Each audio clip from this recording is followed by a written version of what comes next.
bagaimana tips dan caranya agar berubah itu bisa menjadi nikmat dan tidak terlalu banyak kekecewaan yang menghampiri kita. Alhamdulillah, jazakallah khairan Ustaz atas nasihatnya. Iya jemaah, barakallahu fikum ya. Kalau bicara bagaimana orang berubah nggak kecewa, maka kita harus mengkaji tentang bagaimana perubahan-perubahan para sahabat tatkala mereka berhijrah. Konsekuensi orang yang berubah jemaah itu akan diuji sama Allah Subhanahu wa taala. Akan diuji. Lihat bagaimana para sahabat Nabi. Ketika mereka berubah, sebagian dibantai, dibunuh, disiksa. Di sini ujiannya. Maka kalau bicara trik atau tips agar perubahanmu itu membuahkan hasil dan engkau tidak kecewa, engkau lihat perubahan orang-orang yang sudah berubah. Kita tuh ambil pengalaman mereka sih. Tatkala para sahabat hijrah ke kota Madinah, mereka yang awalnya hidup di Mekah, punya rumah sendiri, punya usaha sendiri, sampai kota Madinah tidur di masjid. Berat jamaah menghadapi hal itu. Tapi harus dijalani. Maka Nabi SAW mengingatkan para sahabatnya. Faman kanat hijratuhu lidunya yusibuha. Barang siapa yang hijrahnya itu karena berharap dunia yang ingin dia raih. Awimra'atin yankihuha. Atau karena ingin wanita yang dia nikahi. Ada orang berubah karena wanita yang ingin dia nikahi. Fahijratuhu ila ma hajara ilaih. Maka hijrah dia adalah kepada yang dia niatkan. Tapi waman kanat hijratuhu ilallahi wa rasulihi. Tapi barang siapa yang hijrahnya menuju kepada Allah dan Rasulnya, maka hijrahnya itu benar-benar menuju kepada Allah dan Rasul. Jadi kalau bicara kegagalan, kadang-kala kecewa, itu karena niatnya mungkin yang belum benar. Niat belum full. Terus mengkaji tentang konsekuensi dari berubah itu apa. Kadang-kala belum siap.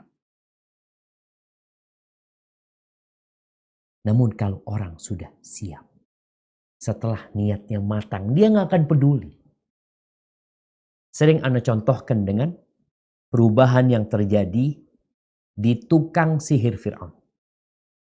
Pagi harinya tukang sihir Fir'aun itu diundang sama Fir'aun untuk tanding sama Nabi Musa alaihissalam. Pagi harinya dia ngobrol sama Fir'aun, mereka pada ketawa-ketawa, mereka pada tanya, kalau kita menang kita akan dapat apa nih? Kata Fir'aun, wa innakum laminal muqarrabin, kalian akan menjadi orang-orang dekatku. Banyak jumlah mereka. Pagi harinya. Sore harinya, mereka itu tewas dibunuh, dicincang, dipotong kaki dan tangannya secara silang. Hanya sehari jemaah. Ketika Fir'aun mengancam, kalau kalian berubah kayak gini nih, beriman kepada Musa, aku akan potong kaki kalian dan tangan kalian secara silang. Aku akan salib kalian di pohon-pohon kurma. Apa kata tukang sihir Fir'aun? Mengatakan, la bair. Itu gak membahayakan kita.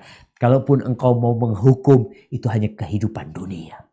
Silahkan engkau lakukan itu. Ini yang perlu ada di diri kita. Jadi terkadang memang perubahan dalam keluarga itu, suaminya berubah, istrinya belum mau berubah. Kadang-kala sebaliknya, istrinya berubah, suaminya gak mau berubah. Makanya perlu tadi kita kalau ingin berubah, niatnya dibenerin. Kemudian belajar lagi, ngaji lagi. Mengingat kebesaran Allah SWT. Memandang hakikat kehidupan dunia ini. Sehingga insya Allah engkau akan jauh dari kegagalan. Dan pentingnya lingkungan. Makanya kalau orang berubah itu kadang-kala harus hijrah. Ingat cerita seorang yang membunuh 100 orang. Dia bunuh 100 orang. Dia ingin bertobat. Lalu dia tanya sama orang yang alim. Apa katanya? Dia nggak ada yang menghalangimu dari tobat. Cuma yang jadi masalah, engkau hidup di lingkungan yang buruk.